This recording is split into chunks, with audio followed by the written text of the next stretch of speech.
मेरे प्यारे देशवासियों, नमस्कार। आज देव दीपावली का पावन पर्व है। आज गुरु नानक देव जी का भी पवित्र प्रकाश पर्व है। मैं विश्व भर में सभी लोगों को और सभी देशवासियों को इस पावन पर्व पर हार्दिक बधाई देता हूं। ये भी बहुत सुखद है कि 1.5 साल के अंतराल के बाद करतारपुर साहिब कॉरिडोर अब फिर से खुल गया है।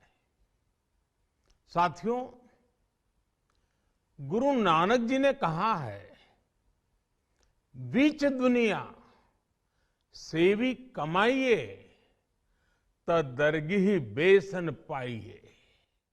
यानी संसार में सेवा का मार्ग अपनाने से ही जीवन सफल होता है।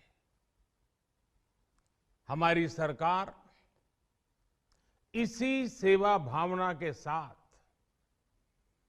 देशवासियों का जीवन आसान बनाने में जुटी है। न जाने कितनी पीढ़ियां जिन सपनों को सच होते देखना चाहती थी, भारत आज उन सपनों को पूरा करने का भरपूर प्रयास कर रहा है। साथियों, अपने 5 दशक के सार्वजनिक जीवन में मैंने किसानों की परेशानियों को, उनकी चुनौतियों को बहुत करीब से देखा है, महसूस किया है। इसलिए जब देश ने मुझे 2014 में प्रधानमंत्री के रूप में सेवा का अवसर दिया, तो हमने कृषि विकास, किसान कल्याण को सर्वोच्च प्राथमिकता दी। साथियों, इस सच्चाई से बहुत लोग अनजान है कि देश के 100 में से 80 किसान छोटे किसान हैं। उनके पास 2 हेक्टेयर से भी कम जमीन है। आप कल्पना कर सकते हैं, इन छोटे किसानों की संख्या 10 करोड़ से भी ज्यादा है। उनकी पूरी जिंदगी का आधार यही छोटी सी जमीन का टुकड़ा है। यही उनकी जिंदगी होती है। और इस छोटी सी जमीन के सहारे ही वो अपना और अपने परिवार का गुजारा करते हैं। पीढ़ी दर पीढ़ी परिवारों में होने वाला बंटवारा इस जमीन को और छोटा कर रहा है। इसलिए देश के छोटे किसानों की चुनौतियों को दूर करने के लिए हमने बीज, बीमा, बाजार और बचत, इन सभी पर चौतरफा काम किया। सरकार ने अच्छी क्वालिटी के बीज के साथ ही किसानों को neem coated urea, soil health card, micro irrigation जैसी सुविधाओं से भी जोड़ा। हमने 22 करोड़ सॉइल हेल्थ कार्ड किसानों को दिए और इस वैज्ञानिक अभियान के कारण एग्रीकल्चर प्रोडक्शन भी बढ़ा। साथियों, हमने फसल बीमा योजना को अधिक प्रभावी बनाया। उसके दायरे में ज्यादा किसानों को लाए।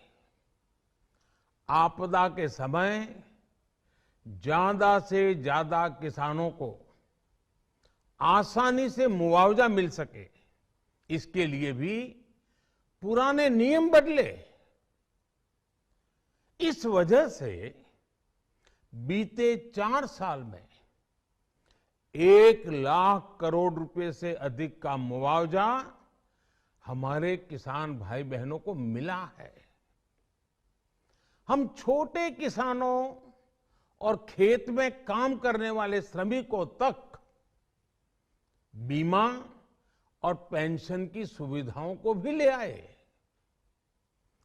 छोटे किसानों की जरूरतों को पूरा करने के लिए सीधे उनके बैंक खातों में 1,62,000 करोड़ रुपए ट्रांसफर किए, सीधे उनके खाते में। साथियों, किसानों को उनकी मेहनत के बदले उपज की सही कीमत मिले, इसके लिए भी अनेक कदम उठाए गए। देश ने अपने रूरल मार्केट इंफ्रास्ट्रक्चर को मजबूत किया। हमने एमएसपी तो बढ़ाई ही, साथ ही साथ रिकॉर्ड सरकारी खरीद केंद्र भी बनाए। हमारी सरकार द्वारा की गई उपज की खरीद ने पिछले कई दशकों के रिकॉर्ड तोड़ दिए हैं। देश की 1000 से ज्यादा मंडियों को ई नाम योजना से जोड़कर हमने किसानों को कहीं पर भी अपनी उपज बेचने का एक प्लेटफॉर्म दिया। और इसके साथ ही देश भर की कृषि मंडियों के आधुनिकीकरण पर भी हमने करोड़ों रुपए खर्च किए। साथियों, आज केंद्र सरकार का कृषि बजट पहले के मुकाबले 5 गुना बढ़ गया है। हर वर्ष 1.25 लाख करोड़ रुपए से अधिक कृषि पर खर्च किए जा रहे हैं। 1 लाख करोड़ रुपए के एग्रीकल्चर इंफ्रास्ट्रक्चर फंड के माध्यम से गांव और खेत के नजदीक भंडारण, इसकी व्यवस्था, कृषि उपकरण जैसी अनेक सुविधाओं का विस्तार, ये सारी बातें तेजी से हो रही है। छोटे किसानों की ताकत बढ़ाने के लिए 10,000 एफपीओ किसान उत्पादक संगठन बनाने का अभियान भी जारी है। इस पर भी करीब 7,000 करोड़ रुपए खर्च किए जा रहे हैं। माइक्रो इरिगेशन फंड के आवंटन को भी 2 गुना करके 10,000 करोड़ रुपए कर दिया गया है। हमने क्रॉप लोन भी 2 गुना कर दिया, तो इस वर्ष 16 लाख करोड़ रुपए हो जाएगा। अब पशुपालकों को मछली पालन से जुड़े हमारे किसानों को भी किसान क्रेडिट कार्ड का लाभ मिलना शुरू हो गया है। यानी हमारी सरकार किसानों के हित में हर संभव कदम उठा रही है, लगातार एक के बाद एक नए कदम उठाती जा रही है। किसानों की आर्थिक स्थिति सुधरे, उनकी सामाजिक स्थिति मजबूत हो, इसके लिए पूरी ईमानदारी से काम कर रही है। साथियों, किसानों की स्थिति को सुधारने की इसी महाअभियान में देश में 3 कृषि कानून लाए गए थे। मकसद ये था कि देश के किसानों को, खासकर छोटे किसानों को और ताकत मिले, उन्हें अपनी उपज की सही कीमत और उपज बेचने के लिए ज्यादा से ज्यादा विकल्प मिले। बरसों से ये मांग देश के किसान, देश के कृषि विशेषज्ञ, देश के कृषि अर्थशास्त्री, देश के किसान संगठन लगातार कर रहे थे। पहले भी कई सरकारों ने इस पर मंथन भी किया था। इस बार भी संसद में चर्चा हुई, मंथन हुआ और ये कानून लाए गए। देश के कोने कोने में कोटि कोटि किसानों ने, अनेक किसान संगठनों ने इसका स्वागत किया, समर्थन किया। मैं आज उन सभी का बहुत बहुत आभारी हूं, धन्यवाद करना चाहता हूं।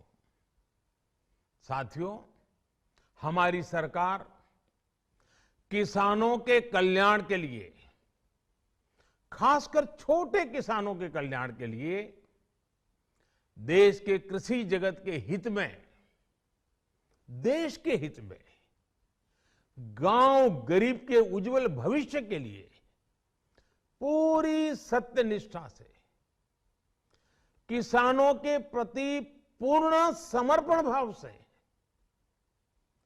नेक नियत से ये कानून लेकर आई थी।